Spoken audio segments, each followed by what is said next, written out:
Hey, Fidelity. How can I remember to invest every month?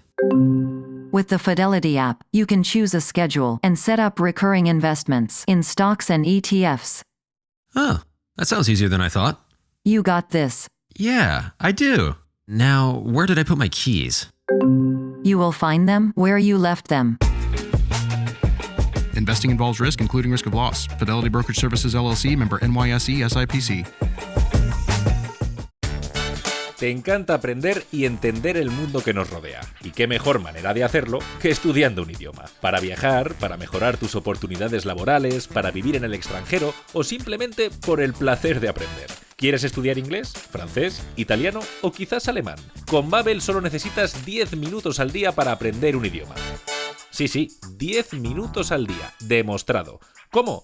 Pues a tu manera, en casa o en cualquier parte, por tu cuenta con la app o en compañía de profesores con Babbel Live. Y con una gran variedad de actividades como lecciones, podcasts, juegos y mucho más. Consigue ahora una suscripción de 3 meses a Babbel y recibirás 3 meses adicionales gratis con el código PAUSA. Entra en babbel.com/empezar y usa el código PAUSA para conseguir tus 3 meses gratis. babbel.com/empezar. Código PAUSA. Prueba Babbel, la app para aprender idiomas que funciona. Espera, Ángela. Hacer caca con tacones es más fácil. Claro, es más fácil. Debe ser lo único que es más fácil hacer con tacones. Claro, pero si lo piensas, la idea es elevarlo, ¿no? Hay gente que tiene un banquito o algo así, pero bueno, si tú le quieres dar glamour a la mañana, un buen taconazo ahí al lado de la taza, consigues una verticalidad que hace que las heces puedan resbalar de manera mucho más fácil.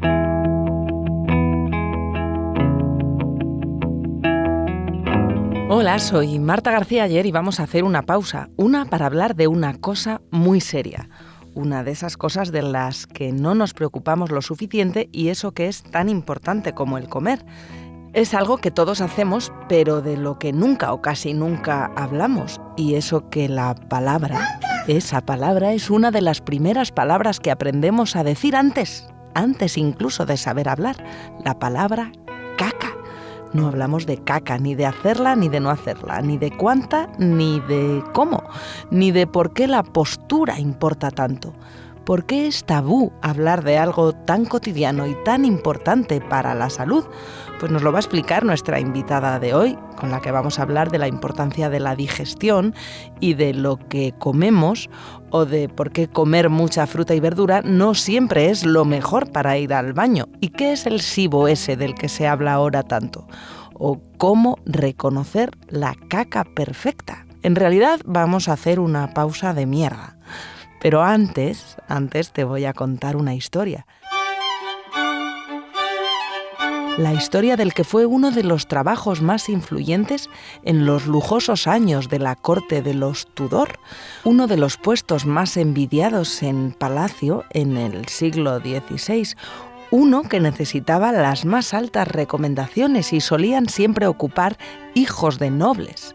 Era The Groom of the Stool, que dicho así suena muy fino, pero que venía a ser el limpiaculos real.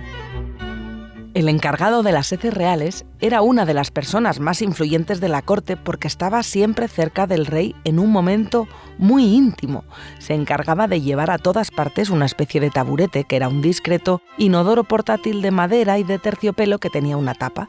También supervisaba la dieta del monarca y calculaba los horarios de sus comidas y las digestiones para poder organizarle el día. Y cuando era necesario, le ayudaba en las deposiciones. Luego, claro, tenía que encargarse del asunto, fuera líquido o sólido, y se lo entregaba a los criados para que se deshicieran de ello, o a los médicos si hacía falta que analizaran si todo estaba bien en la palangana real.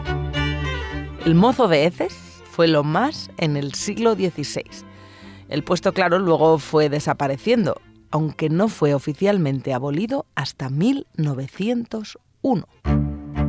Vaya, que las cacas no siempre han sido un tabú. Bueno, hasta Quevedo le escribió una obra entera al culo. Quevedo, el del reggaetón, no, el del siglo de oro. Los dos Quevedos son muy de hablar de culos, en realidad. Pero es Quevedo, Francisco de Quevedo, el que escribió Gracias y desgracias del ojo del culo. Y ahí decía eso de que no hay en el mundo gusto como el cagar si tuviera besos. La vida empieza en lágrimas y caca. Luego viene la mu con mamá y coco. Síguense las viruelas, baba y moco. Y luego llega el trompo y la matraca.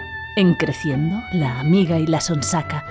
Con ella embiste el apetito loco. Pero, Ángela, Quevedo lo deja claro. La vida empieza en lágrimas y caca. Ujú. La caca siempre está ahí y, sin embargo, nunca hablamos de ella en público.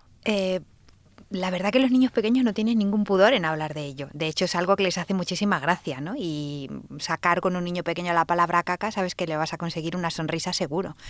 De repente nos hacemos mayores y, no sé, de repente se convierte en un tabú. Pero realmente si tienes niños pequeños, la caca forma parte de tu vida. Es decir, cuando llevas al niño a la guardería, lo primero que haces cuando sales es mirar la agenda y ver, ha hecho 3 cacas, han sido líquidas, no han sido líquidas. Es decir, es una manera que tenemos de controlar un poco la salud de nuestros hijos, y de repente se convierte en un tabú del que nadie habla, al que se le ponen otros nombres y que realmente es ridículo, es decir, no tiene mucho sentido. Pero, Ángela, entiendo que a las personas que sois expertas en nutrición, tú de hecho te dedicas a esto, hablar también de la caca como parte de la digestión y del proceso de alimentación en general es algo que se considera necesario, ¿no? Claro, y de hecho nos da muchísima información. A mí me gusta siempre romper el tabú con mis pacientes. De hecho, yo tengo encima de la mesa la escala de Bristol. La escala de Bristol es aquella escala que utilizamos para poder clasificar las heces según su forma, su textura. Entonces yo eso lo tengo directamente encima de la mesa, con lo cual cuando alguien viene por primera vez a la consulta ya sabe que va a tener que señalar en la escala de Bristol si tiene un 5, si tiene un 6, si tiene un 7, porque es verdad que eso nos da muchísima información. Es decir, las heces nos dan información de cómo comemos, y no solamente cómo comemos, sino también cómo nos encontramos en ese momento. Es el cacómetro, podríamos Claro, sí, la escala decir. de Bristol es el cacómetro. Y de hecho, a mí me sorprende mucho cuando de repente le preguntas a alguien, ¿y cómo son tus heces? Y te dice, no sé, no miro. ¿Perdón? ¿Cómo que no sé, no miro? No puede ser que no mires. No sé. Entonces tienen deberes para la siguiente vez que vuelvan, que me cuenten cómo son esas heces. Además, también cuando hacemos un proceso de cambio de alimentación o cuando adaptamos su alimentación, las heces es una de las primeras cosas que cambia. Es decir, puede cambiar la consistencia, la frecuencia o incluso el color. Entonces, deberíamos de normalizarlo y de hablar de ello como algo totalmente normal. Los pacientes que van a tu consulta de nutrición para ver cómo han sido sus heces podrán hacer un mejor trabajo o más sencillo dependiendo del inodoro que tengan. Porque claro, no todos los váteres son iguales, algunos están pensados para que lo que echamos desaparezca y casi aquello ni nunca se vea. más se vuelva a ver. Y sin embargo hay en países donde, bueno, pues no todos los váteres son iguales, ¿no? Claro. El modelo alemán tiene un agujero delante, esto me ha encantado leerlo en tu libro y déjame que lo cuente porque me hace Venga, ilusión. Los alemanes, cuando van a hacer sus necesidades, pues lo hacen en un inodoro que tiene el agujero delante para poder ver y oler la caca antes de tirar de la cadena. Uh-huh. Y bueno, hay otros modelos como el anglosajón, que es el que tiene mucha agua, lleno hasta la mitad. Yo creo recordar Y aquello queda flotando. que de pequeña en la casa del pueblo teníamos un inodoro de estos. La caca quedaba flotando un rato y la veías cómo iba centrifugando cuando se tiraba de la cadena hasta que desaparecía, lo cual, claro, facilitaba la inspección. Claro, pero los que tenemos aquí, la mayoría de las veces aquello desaparece. El modelo francés. El modelo francés. Es muy pudoroso. Y es difícil verlo, sí. Bueno, es que Zizek, el filósofo eslovaco, llega para explicar esto de cómo son los váteres hasta Hegel. Germans are politically conservative. Dice que si sabes un poco de historia europea del pensamiento, los alemanes serían políticamente conservadores, los franceses, por la manera que tienen de vivir, serían, digamos, los revolucionarios, y los ingleses, con la economía en el centro, sería el liberalismo moderado. The French approach this radical politics. It falls in, liquidated, disappear. It's like guillotine, no? Like it should disappear. Anglo-Saxon, pragmatic. Let it flow there. We will solve the problem. Germans of poetry and contemplation. You contemplate, you look at... Now crazy. El enfoque francés, como la guillotina, cae y desaparece. Y los anglosajones son pragmáticos, por eso lo dejan ir flotando y ya se va resolviendo el problema, la mano invisible. Y los alemanes, por supuesto, son de la poesía y la contemplación. Certain very fundamental attitudes towards what is one of the big problems of life. What to do with this embarrassing excrement that te sientas a hacer caca y te estás sentando encima de la ideología. Totalmente. ¿No? Porque al final la cultura de un país también está en la manera que tenemos de Claro, de y ir es al muy baño. importante la postura también a la hora de ir al baño. Es decir, fíjate, vuelvo a los niños pequeños, cuando tienes niños pequeños tú sabes perfectamente cuando un niño va a hacer caca porque normalmente se pone en cuclillas. Es una postura natural, es decir, ellos flexionan las piernas, se ponen en cuclillas y además es algo fisiológico, es decir, en la parte final del colon hay un músculo que se llama el músculo puborectal, que cuando yo me siento en la posición normal, los váter que tenemos ahora, ese músculo puborectal tira hacia atrás de la parte final del colon, de tal manera que se produce un codo muy incómodo. Sin embargo, si tú te pones en cuclillas, consigues la verticalidad total. Claro, los niños, de manera natural, buscan esa verticalidad, o por ejemplo los perros curvan totalmente la espalda cuando van a hacer caca. De repente, los adultos hemos descubierto sentarnos, no sé, nos sentamos en unas tazas que no tiene ningún sentido porque aquel músculo puborectal está haciendo un codo tremendo y hay mucha gente que de repente su estreñimiento viene por ahí.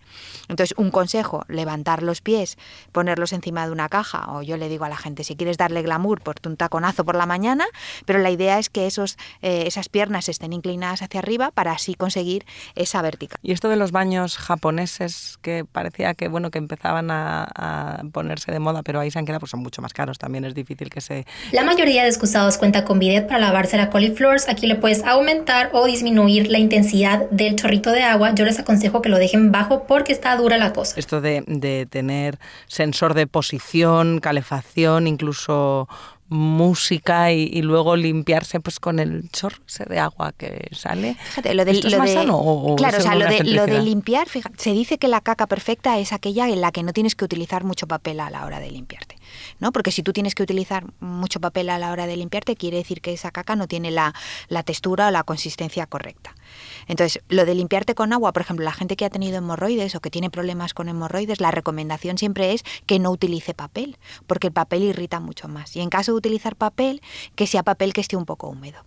Pero lo ideal sería el bidet para esos casos. Es verdad que ya en la mayoría de las casas el bidet está desapareciendo. Por eso están apareciendo váter que llevan el chorro de agua incorporado, un poco sustituyendo al bidet. Pero realmente la postura mejor para ir al baño sería los baños estos que era un agujero y que colocabas los dos pies al lado. De las estaciones de servicio Eso de carretera es. infernal. Sí. O sea, a nivel fisiológico No me digas esa eso. sería la mejor postura. Sé que no son estéticos, sé que no son cómodos, pero esa luego, sería si la tienes mejor mal las postura. rodillas, pues es un dolor. Ya, lo que pasa es que yo me imagino que si eso es algo que practicas de manera cotidiana, a lo mejor es una postura que... Mira, yo tenía una amiga que había vivido muchos años en China y me decía, en China no hay estreñimiento. ¿En serio? Sí, casi no hay. Yo le preguntaba, ¿Será ¿por qué? Pues el arroz No, ella ayuda me mucho a decía, eso. ella me decía, es que ellos están esperando el autobús en cuclillas. O sea, nosotros aquí nadie se pone en cuclillas, los niños pequeños, pero luego ya tú no esperas el autobús. Dice, ellos cualquier cola que hacen, rápidamente ves a 3 o 4 que ya se han colocado cuclillas. Esa posición facilita mucho el tránsito intestinal. Entonces, bueno, a lo mejor quizá deberíamos de empezar a ponernos en cuclillas todo el rato. Bueno, entonces, ¿cómo es Ángela?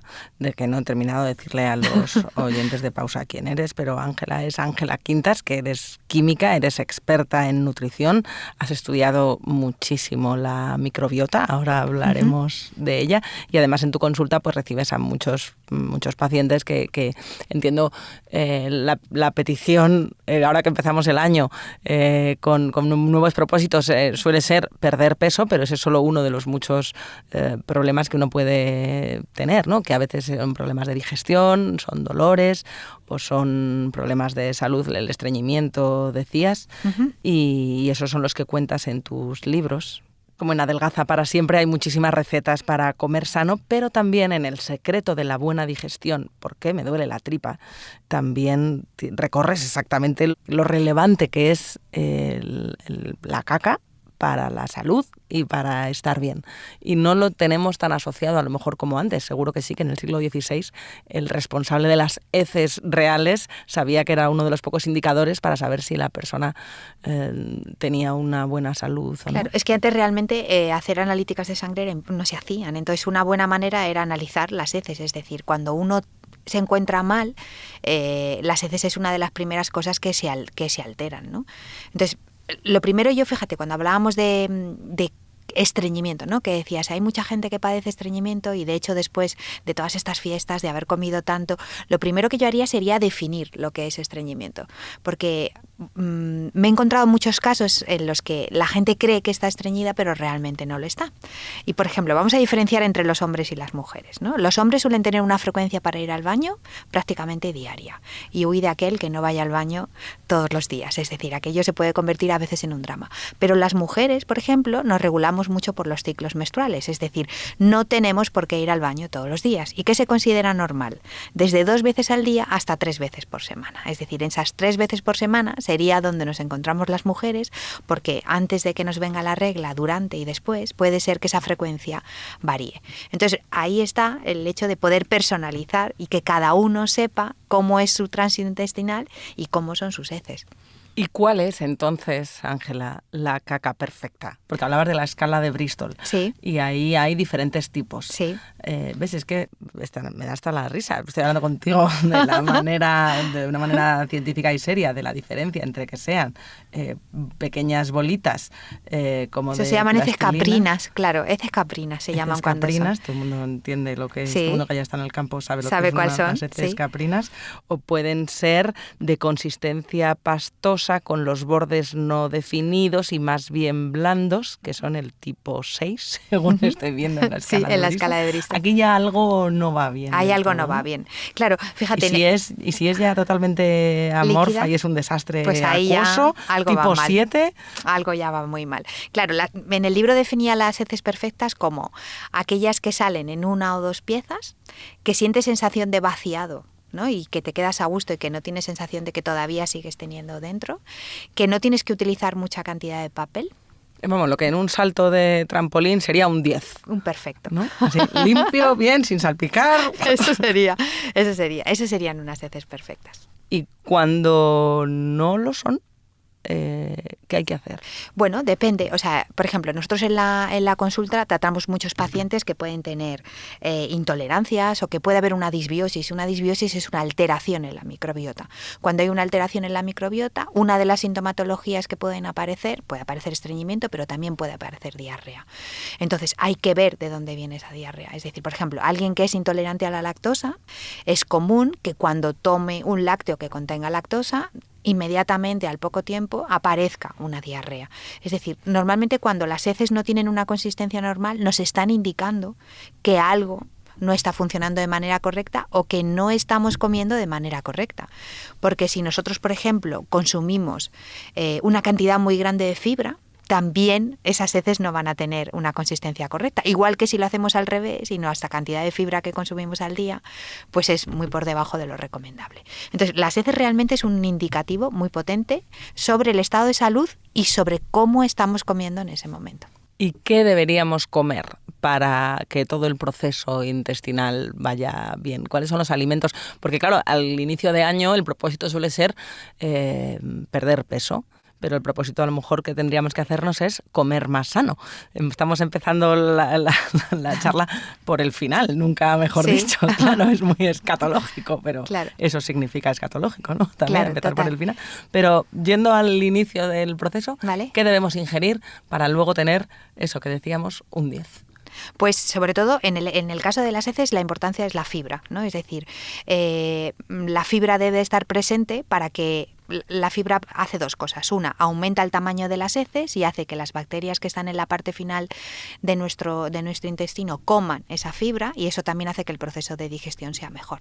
Entonces deberíamos de tener una suficiente cantidad de fibra. La fibra sobre todo se encuentra en las frutas, en las verduras, en los cereales integrales, y también una suficiente aporte de agua. Es decir, si yo no me hidrato de manera correcta, no voy a hacer unas heces correctas. Anda que no sois pesados los nutricionistas con lo de que bebamos mucha agua. ¿Cuánta hay que beber? A ver, fíjate, esto cuando dicen 2 litros de agua, cada uno sabe un poco qué necesidad de agua tiene, ¿no? Es decir, hay que tener mucho cuidado con los niños y con los abuelitos, que son realmente, no, muchas veces, sobre todo las personas mayores, pierden la sensación de sed. Entonces con ellos sí que hay que estar muy pendientes para que no se deshidraten.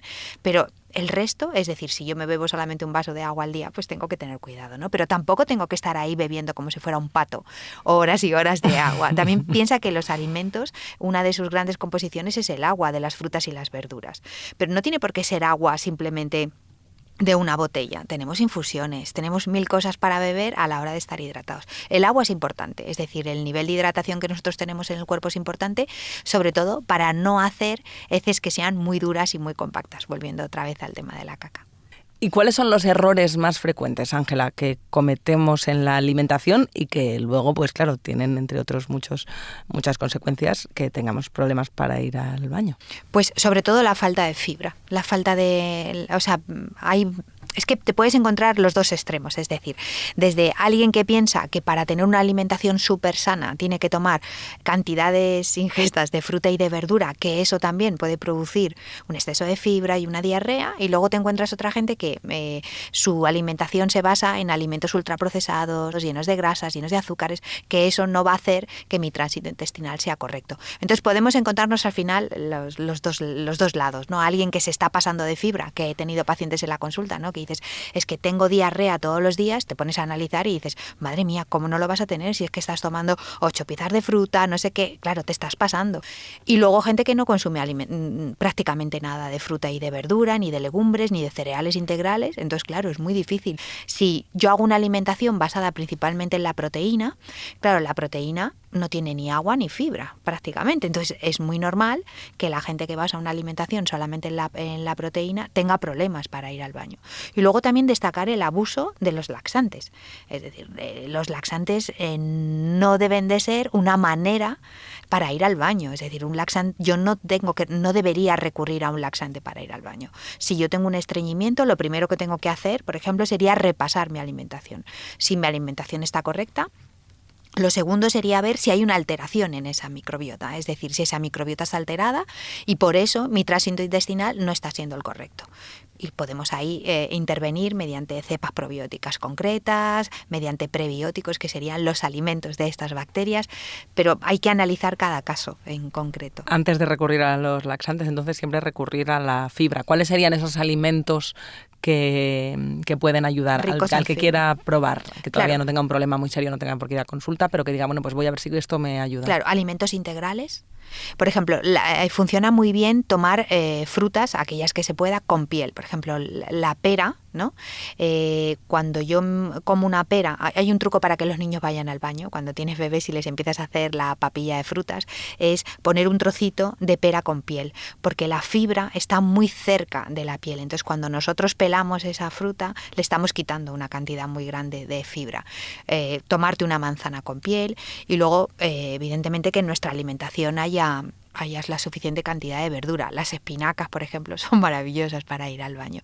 Un cuenquito de espinacas cocidas por la noche con un chorrito de aceite de oliva, te digo que pueden hacer milagros. Esto no sé si lo sabía el encargado del taburete real. Posiblemente, oye, seguramente ellos sabían mucho más de lo que nosotros creemos, porque, a ver, era un poco su trabajo el ir analizando, dependiendo de los banquetes que se permitiera al rey, ¿no? Ir analizando cómo iban cambiando las heces. Pero es verdad que cuando uno está malo, uno de los primeros indicativos puede ser mirar las heces. Y lo contrario, cuando lo que hay es que pararlo, los remedios de toda la vida eran el arroz blanco. No sé si esto sigue siendo lo más Por ejemplo, en una recomendable. gastroenteritis te refieres. Sí, en una gastroenteritis o cuando alguien está muy suelto y dices, pues, ¿qué tomo? Claro, sí, o sea, tienen que ser alimentos que realmente nos hagan que esa consistencia vuelva a ser otra vez sólida. Es verdad que, mira, ahora las pediatras con los niños pequeños, antes siempre se recomendaba una dieta blanda, ahora es verdad que se eliminan algunos alimentos que sean muy grasos, alimentos ultraprocesados, pero se deja un poco que el niño vaya un poco jugando con qué le apetece y con qué no, es decir, escuchar un poco su propio cuerpo. Pero es verdad que un poco de jamón de york, una tortilla, algo de arroz, siempre nos va a ayudar a recuperar ese tránsito. Hay otro asunto, Ángela, que a los niños también les encanta, y de hecho acabas de escribir un libro sobre ello que también es muy relevante, y son los pedos. Sí. También dicen mucho de nuestra salud y de la microbiota, ¿no? Claro. Superpedo se llama. Se llama superpedorro. Superpedorro, eso, a los niños les tiene que encantar. Sí, pues fíjate, el cuento estaba dedicado sobre todo porque la historia, ¿no?, de un niño que tiene el superpoder de poder tirarse pedos y que le hace mucha gracia a todo el mundo, pero el problema es que en un momento dado coge una gastroenteritis y aquello se complica. Entonces, bueno, el hecho de decir normalizar el hecho de poder tirarse pedos, porque todos lo hacemos y de hecho se calcula que puede haber una cantidad muy grande. Hay gente que es más pedorra y gente que es menos pedorra, pero eso no significa que sea una patología. Entre 14 y 20 pedos al día es la media. ¿Hay estadísticas para todo? También para el número de pedos que nos tiramos. Claro, también depende de, fíjate, ese gas está producido por las bacterias que nosotros tenemos en nuestro intestino. Dependiendo de qué le demos de comer a esas bacterias, se producirán más o menos gases. Entonces, si yo a esas bacterias les doy de comer mucha fibra, pues puede ser, por ejemplo, si yo como legumbre, ¿no? La fibra que tienen las legumbres en la parte de fuera, es decir, lo que es en la piel de la legumbre, da de comer a esas bacterias y esas bacterias generan ese gas.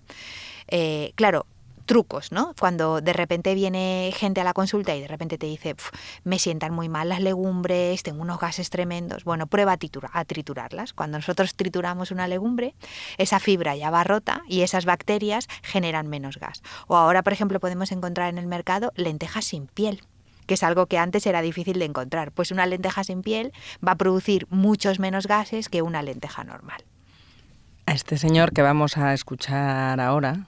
Your Majesties, Your Royal Highnesses, Your Excellencies, Ladies and Gentlemen, I start in Swedish. Ángela, este señor que oímos dando un discurso está recibiendo el premio Nobel de Química, es Michael Levitt, y claro, escuchar en la academia recibir a alguien el Nobel de Química no nos hace pensar que vaya a ser un estudioso de los pedos. Claro, bueno, tú también eres química, puedes hablarnos de las flatulencias desde muchos niveles, los gases que componen, pero el señor Levitt descubrió cosas relevantes de los pedos, ¿no?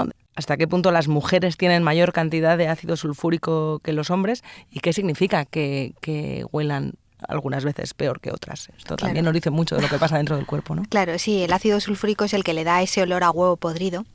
Y de hecho, cuando tú estás en el laboratorio y trabajas con azufre, sabes perfectamente qué olor es decir, es un olor a huevo podrido. Cuando tú, por ejemplo, comes mucha cantidad de proteína de origen animal, que contiene más cantidad de azufre, pues puede ser que tus pedos contengan más este olor a huevo podrido, que es el de la molécula de azufre. ¿Y significa algo? ¿Hay que preocuparse cuando no huelen tiene por qué, peor es decir, que otras van veces? cambiando, es decir, si tú es verdad que tienes gases que tienen un olor muy fuerte, sabes que ahora se está poniendo muy de moda, con muchas comillas, el SIBO, que es un sobrecrecimiento bacteriano en el que es gente que se hincha. Tú puedes tener un SIBO en hidrógeno, SIBO en metano. El SIBO en hidrógeno es gente que tiene muchísimos gases, pero esos gases no tienen olor, pero si tu SIBO lo que hace es que lo que han crecido son las bacterias que generan metano, pues tiene un olor mucho más característico. Bueno, el SIBO, más que estar poniéndose de moda, siempre estaba ahí, pero ahora nos hemos enterado de que, que podemos ponerle remedio, Le ¿no? ponemos un nombre, es decir, es verdad que la gente que tiene SIBO es lo que ocurre es que las bacterias que se encuentran en la parte final del colon emigran hacia el intestino delgado y entonces genera una sensación de mucho malestar, es decir, mucha hinchazón, sensación de malestar, y luego eso normalmente suele venir asociado con una intolerancia a la fructosa, con una intolerancia a la lactosa, que es un efecto secundario de ese SIBO. Es decir, en realidad el SIBO es una alteración en la microbiota, es decir, hay algo dentro de ese gran ecosistema que tenemos dentro que se ha visto alterado, que ha perdido el equilibrio y que hay que intentar volverla a solucionar. Me encanta de la historia de Michael Levitt, del insigne Nobel de Química, la manera en la que ideó para poder estudiar los gases, porque claro, parece todo muy fácil en un laboratorio, pero a veces hace falta un componente más humano, ¿no? ¿Cómo recoges? ¿no? ¿Cómo recoge muestras? ¿Cómo recogía muestras? Con este pantalón que podía hacerlo, claro. Y un pantalón bombacho. Un pantalón bombacho que iba recogiendo esos gases para luego poder analizarlos. Y analizar si eran de alubias o si eran de brócoli las o según iba qué, clasificando, ¿no? Claro. Sí. ¿Y qué deberíamos no comer si queremos evitar problemas con los gases? Es que depende de cuál sea el origen. Es decir, cuando lo que te decía, si esos gases provienen, por ejemplo, de lo que hablábamos antes, de una disbiosis, de una alteración en la microbiota, pues hay veces que optamos por poner una dieta que evite todos aquellos alimentos que dan de comer a las bacterias que generan ese gas. Con lo cual eliminaríamos las legumbres, eliminaríamos aquellas verduras que tienen más cantidad de fibra, lo haríamos durante un tiempo y luego introduciríamos cepas probióticas específicas para volver a regular o para volver a conseguir ese equilibrio y que todo funcione mejor. Otro asunto relevante para la ciencia que tiene que ver con los pedos es qué pasa cuando alguien está en el espacio exterior, porque el cuerpo humano es el cuerpo humano en el planeta Tierra y allá arriba también. Y mira, se lo explicaba muy bien Sara García, la astronauta española que ha sido seleccionada para estar en la ESA, a las compañeras de Estirando el Chicle, que es un podcast muy recomendable y en el que se pueden aprender también cosas como esta. Y tienes que hacer caca dentro del traje. Sí, no. ¿No? No. Pero, hombre, Vicky, sí, no, o sea, yo pensaba que hacías caca dentro del traje, entonces... ¿Y qué haces? ¿Se te acumula hasta arriba? Cuando estás con el traje y no puedes aguantarte, sí, pero por suerte con el traje no estás muy, o sea, muy a menudo. ¿no hacéis caca no hacéis caca encima cuando estás en... Lo siento, ¿verdad? Que pensaba que... 6 meses cagándose encima. Sí, pero luego las ¿no? meten en bolsas para... ¿No? Hay un váter muy parecido vale. Yo a los que hay he visto otra cosa. En tierra, solo que con succión. O sea, ¿y eso cae al espacio? Claro, no, cae en unos recipientes y se almacena y luego se destruye. Y la orina se recicla y te la bebes al día siguiente. No me digas. ¿Qué? ¿Ves? Sí. Yo sabía que había algo de esto. Sí, siempre se dice el café de hoy es el café de mañana, en realidad también. Claro. Bueno, pues ahí estaban Carolina Iglesias y Victoria Martín entrevistando a Sara García de qué pasa cuando estás en el espacio. Y claro, bueno, ¿cómo son los pedos de astronauta? Me imagino que llevarán una alimentación súper controlada, ¿no? No creo que se peguen grandes manjares, irá todo súper controlado, o sea que me imagino que su microbiota será buena. Pero la convivencia, desde luego, también la convivencia está ahí. Es otro factor. Mira, Quevedo, que también era muy de pedos, en el siglo de oro, donde este asunto no era tan privado como ahora, o sería cómico, pero no tabú, también tenía poemas a los pedos y decía Quevedo que el pedo es como una nube que va volando. El pedo es como la nube que va volando y por donde pasa va fumigando. El pedo es vida, el pedo es muerte y tiene algo que nos divierte. El pedo gime, el pedo llora, el pedo es aire, el pedo es ruido y a veces sale por un descuido. Pero también tiene un trasfondo sociológico, porque el pedo puede ser, decía Quevedo, una prueba de amor. Y es probable que llegue a tanto el valor de un pedo que es prueba de amor. Pues hasta que 2 se han peído en la cama, no tengo por acertado el amancebamiento. También declara amistad, pues los señores no cagan ni se peen, sino delante de los de casa y amigos. Pues, oye, hasta que uno no tiene confianza, ¿no?, en la cama, estas cosas no pasan. E incluso un símbolo de amistad, que los señores, decía Quevedo, solo se tiran pedos delante de los amigos. Cuando están relajados, ¿no? Eso es una muestra de tener confianza con alguien. No sé si tiene que ver también con la microbiota, la amistad, pero desde luego... Claro, yo, fíjate, ¿sí? en el cuento decíamos todo el rato, mejor fuera que dentro, ¿no? O sea, Elías, una de sus frases siempre era, si tienes muchos gases, no te los quedes dentro, ¿no? Y era uno de los mensajes del cuento, de Súper Pedorro. ¿Por qué? Porque hay gente, y eso sí que lo hemos visto en la consulta, que va de gases hasta arriba porque no sabe expulsar esos gases. Y eso también se aprende, es decir, tienes que aprender a expulsar esos gases porque si tú los retienes, seguro que no te están haciendo bien.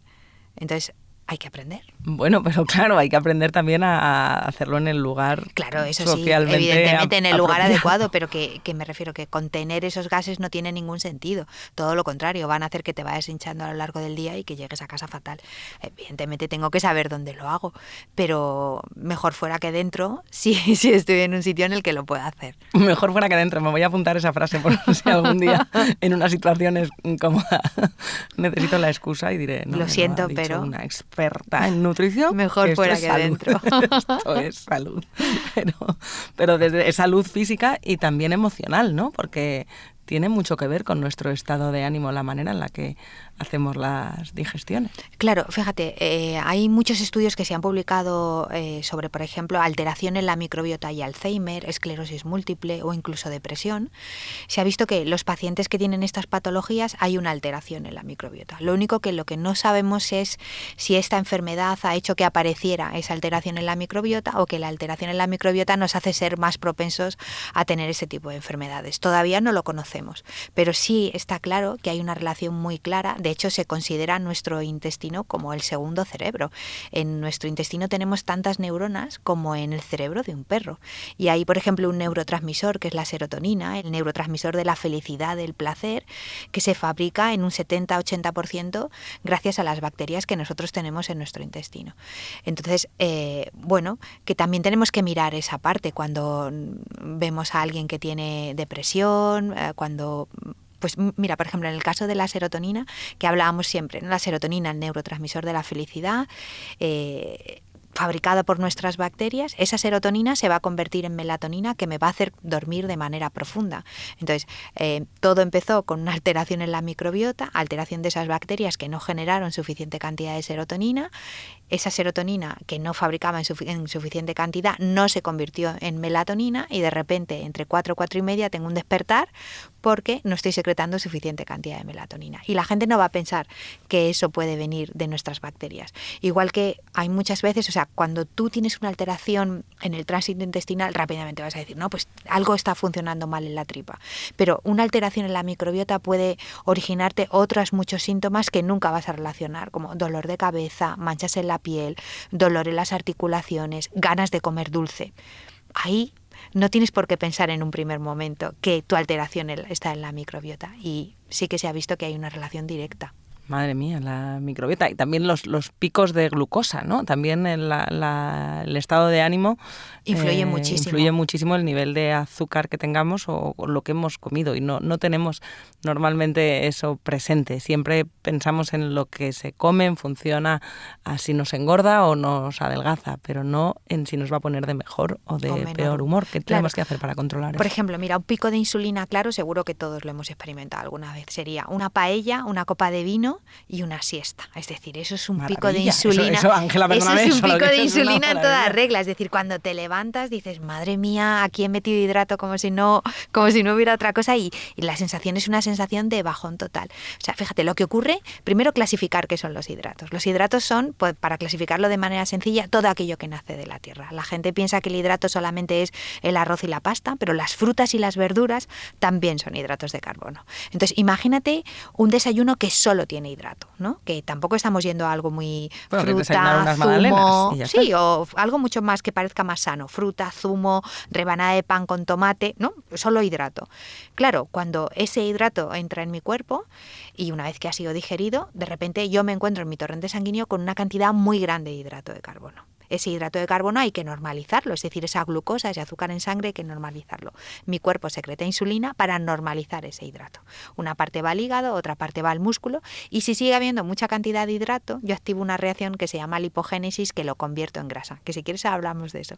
Pero eso me produce una sensación de he desayunado, tengo un momento de que me siento muy bien, pero a la hora y media estoy otra vez con un bajón tremendo y mi cuerpo que me pide algo que me suba muy rápido. ¿Cómo me sube muy rápido?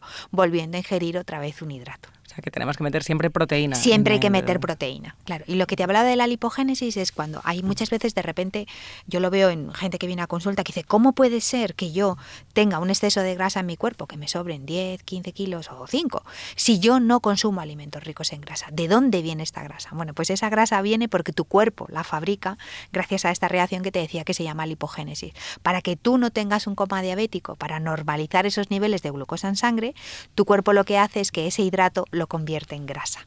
Por eso hay mucha gente que dice, no, yo como fruta, ensalada, ceno una crema de verduras, no consigo bajar peso. Claro, porque Cómate tu un filete cuerpo, alma de cántaro. Cómete un filete alma de cántaro, porque ahí lo que estás haciendo es que estás todo el rato derivando a esta reacción que se llama lipogénesis. En cuanto que le organizas y le empiezas a poner en cada una de las ingestas una porción de hidrato y una porción de proteína, pues el peso empieza a bajar. Pero la frutita a media mañana o a media tarde, solo fruta, este trocito de piña y kiwi que me he tomado justo Yo le antes de metería empezar. proteína. Vaya. Yo le metería un poco de proteína. ¿Frutos secos?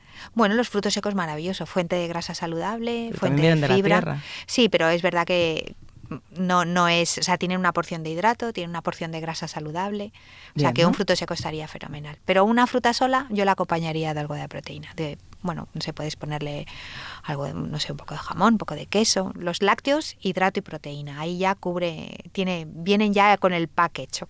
Ahora que dices lácteos, Ángela, ¿hay cada vez más alergias alimentarias? ¿Somos cada vez más alérgicos? ¿O cada vez más gente prescinde de los lácteos y piensa que también lo hace por salud? ¿O es que ahora estamos más susceptibles a todo y nos sobreprotegemos? ¿O es verdad que hay más alergias alimentarias? Claro, primero tendríamos que diferenciar entre alergia e intolerancia, porque son cosas totalmente distintas. Cuando un paciente padece una alergia, nuestro sistema inmune se ha puesto alerta, ¿vale? Es decir, podemos tener alergia a la proteína de la leche, bueno, eso ya, o alergia a los frutos secos, eso ya son palabras mayores. Pero cuando hablamos de intolerancias es que hay un alimento que no nos sienta demasiado bien. Por ejemplo, si hablamos de la lactosa, ¿no? Que es verdad que cada vez se está viendo que hay más gente que es intolerante a la lactosa, yo lo primero que haría en ese caso sería definir qué es la lactosa. La lactosa es un disacárido que está formado por una molécula de glucosa y una de galactosa, y nosotros tenemos una enzima que se llama lactasa, que es la que se encarga de cortarla. Secretamos una concentración de esa enzima que se llama lactasa para romperlo, y no todo el mundo secreta la misma cantidad de esa enzima. Hay gente que secreta más cantidad y hay gente que secreta menos. Entonces, por ejemplo, yo me encuentro mucha gente que dice, un vaso de leche me sienta mal porque la concentración de vaca, porque la concentración de lactosa en ese caso es muy alta, elimino todos los lácteos. Error. ¿Por qué? Porque, por ejemplo, todos los lácteos derivados de cabra, la concentración de lactosa ahí es mucho más baja. Entonces tú sí que vas a poder tomar lácteos hechos a partir de la cabra, pero no de la vaca. Entonces habría que concretar mucho qué concentración de esa enzima es la que tú generas. Claro, hay estudios, por ejemplo, que están diciendo que cada vez tenemos niños más intolerantes, más alérgicos, y una de las causas que se cree es por el hecho de los nacimientos por cesárea. Fíjate, el bebé cuando está dentro de la madre se encuentra en un medio que es prácticamente axéntico, es decir, no tiene casi contacto con el exterior, y el momento en el que el bebé se infecta con la microbiota de la madre es el momento del parto. Por eso a las mamás en las últimas semanas de embarazo se les hace un exudado vaginal para ver que toda la microbiota que se encuentra en la vagina de la madre sea correcta para que ese bebé se infecte. ¿Qué ocurre? Si yo tengo un bebé que nace por cesárea, no se va a infectar de la microbiota de la madre, ya es una microbiota totalmente diferente, le tengo en una incubadora y luego además les tenemos limpio, relimpio, le lavo, le vuelvo a lavar, le cambio de ropa, su microbiota es muy diferente. Es diferente a la de un bebé que nace por el canal del parto. Y esa es una de las teorías que se cree porque ahora cada vez hay más niños que son intolerantes a determinados alimentos. Y luego está también, siguiendo con la idea de la higiene que dices, que a mayor higiene y mayor riqueza, más gente con síntomas también, porque nos crecemos en un entorno cada vez más muy aséptico, ¿no? Eso es. Corre menos riesgo nuestra salud para muchas cosas, pero tiene en el menos caso de las diversidad. Alergias, claro, no fíjate, lo entrenamos. Claro, o sea, las bacterias que yo tengo dentro es como si fuera nuestro código de barras. Es que depende, nos dice dónde hemos vivido, si tenemos mascota, cómo nos hemos alimentado, que si hemos tomado antibióticos, si no. Se parece mucho a la microbiota de mi madre, si nací por el canal del parto, y un poco a la de mi hermano, también se parece bastante, pero no tiene nada que ver a lo mejor con la de cualquier otro niño del cole. para que te hagas una idea. Si yo a ese niño le mantengo totalmente en medio aséptico, le lavo, tal, su diversidad va a ser mucho menor, con lo cual va a estar mucho menos protegido ante adversidades que pueden venir más adelante. Los microbios los solemos interpretar como algo negativo, pero no, en realidad... Claro, es decir, lo que estamos haciendo es que estamos fortaleciendo nuestro sistema inmune. Cuanto mayor diversidad tengamos de bacterias formando parte de nuestra microbiota, mejor. Bueno, pues vamos a tenerlo que dejar aquí y claro, para terminar, algo que habla de la caca. No sé, Ángela, ¿cómo desearnos? Tener un año de mierda, por ejemplo. ¿Qué deseo? Yo creo que nos ha quedado una pausa estupenda, ¿no? No diría que es una pausa de mierda, pero en realidad es que no hemos hablado de otra cosa. Total. Voy a mirarlas a partir de ahora con otros ojos. Vale. Decir, voy a coger la escala de Bristol, los 7 tipos. Y ahí vas. Hoy un 5, hoy un 4. Y te voy avisando. Muchísimas gracias, Ángela. A ti, gracias, Marta. Un placer.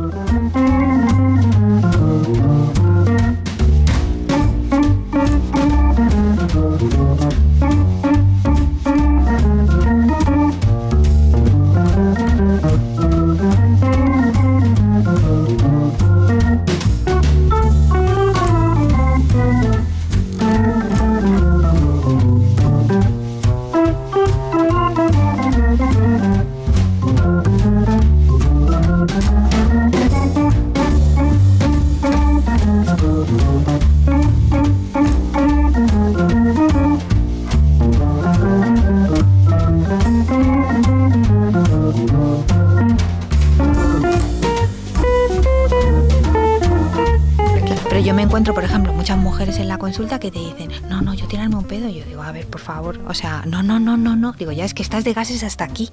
O sea, es que tienes que sacar eso. No, yo no. Mi marido es un pedorro, pero yo digo, es que tienes que sacar, es que es algo fisiológico. O sea, no puede ser que no te tires un pedo. Bueno, es que hay quien lo vive como tabú también en su propia casa. En y entonces su propia no tienes casa. un lugar. Y sobre todo son a mujeres. Es increíble. Que les da vergüenza hasta en el baño.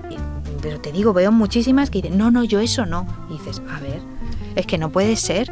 O sea, tienes que sacar estos gases que tienes dentro. O sea, vienen con un SIBO, que eso es una pasada, ¿sabes? Con una hinchazón y dices, pero tienes ganas. No sé, es que no sé tirarme. Y dices, a ver, ¿cómo no vas a saber, chica? Empuja, no sé, algo tiene que haber ahí que te haga que te saques. Sí, y es un rollo... este tabú, ¿no?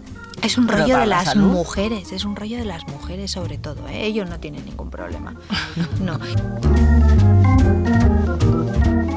Pausa, el podcast del Confidencial, presentado y dirigido por Marta García Ayer, con la realización y el diseño sonoro de Ana Schultz, la documentación de Andrés Moraleda y la coordinación de Antonio Martín.